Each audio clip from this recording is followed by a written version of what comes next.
there's the ticket office where everybody can get their tickets. This is where they get the tickets. We got a small gift shop. And then the last building at the end of the depot platform here is our crew quarters, and this is where the train crew comes in, gets their train orders, and it's where they have lunch and take their breaks and get water and just rest in between runs.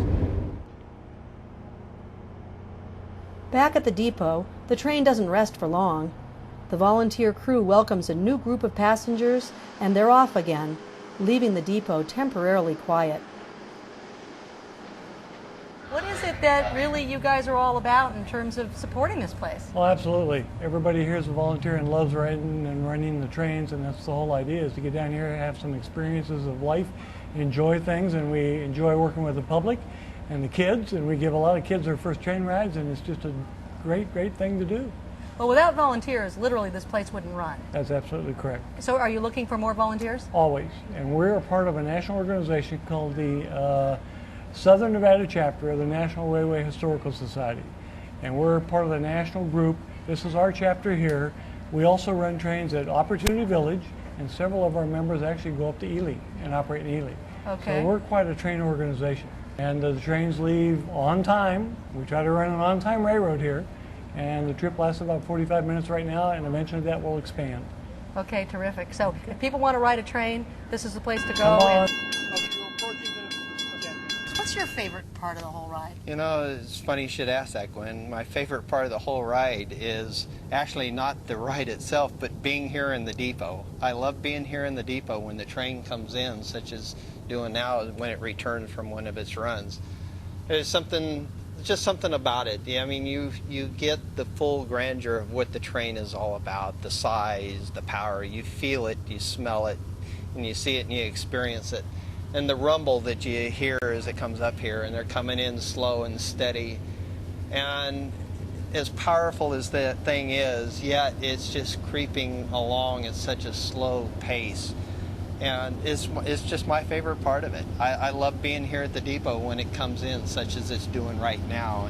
And the cars, the locomotive passes by you, and followed with the generator car and then the various coaches, and looking at the people's expression on the train after they just had their train ride. For many of them, their first train ride. You know, this is the only attraction of its kind in Southern Nevada.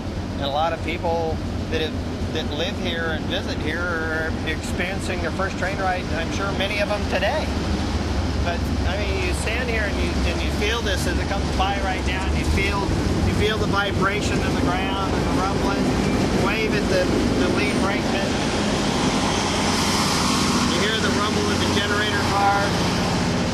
You feel the vibration of these other cars as they come in. This is my favorite part. I think this is part of the mistake that trains have, is the size and the power that they have. And this is where you kind of experience it right here. And you know, it occurs to me that one of the things that is so wonderful, and I suppose is probably in people's minds whether they think about it or not, is that, you know, with a train ride, you have the adventure of being on the train in the present day, but you also kind of get to step back in time, because this is an historic line and so much went on around here. Very much so. And if this railroad was in any other community in the United States, it would have probably been the central focal point of that community. But the dam was so huge and so massive in terms of the size of the construction, it just overshadowed all the railroad activity. But the point is that the dam couldn't have been built without the railroad. So very integral and important part of the overall project. Okay, well, thank you again. And let me mention to people watching this show that if you want to learn more about the history of the area, there are several museums in the area. We'll put up our website. You can check that out.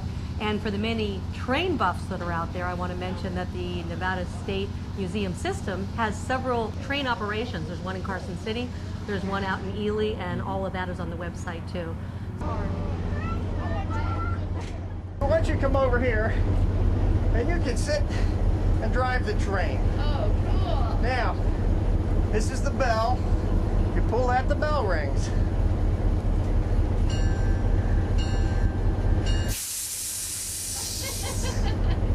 Oh, Grandma knows how to run this train. Grandma, so we'll let her alone over there. Can Grandma blow the whistle? Go ahead. Plug your ears.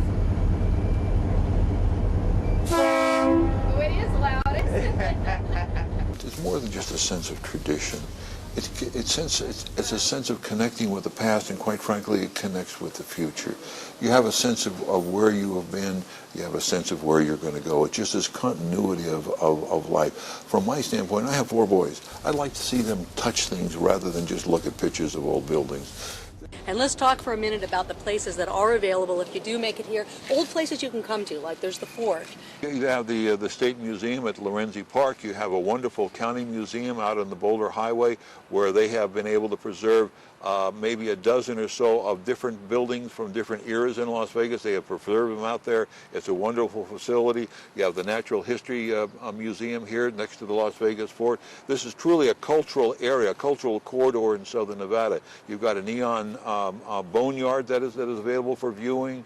It truly is going to be... You got the Lost City Museum, we want to mention that The Lost City Museum, which is maybe about a 45-minute drive. You have the Valley of Fire, you have Red Rock. All these have historic elements to it, as well as natural beauty. The state of Nevada operates 7 museums for the public. The Nevada Historical Society in Reno, the State Museum and the Railroad Museum, both in Carson City, the East Ely Depot Museum, Lost City Museum at Lake Mead, the State Museum and Historical Society in Las Vegas, and the Nevada State Railroad Museum in Boulder City. The museums are part of the Nevada Department of Cultural Affairs, along with the State Library and Archives, State Historic Preservation Office, and Nevada Arts Council. For more information, please visit nevadaculture.org or contact the Nevada Department of Cultural Affairs at 775-687-8323. And see you next time on Exploring Nevada.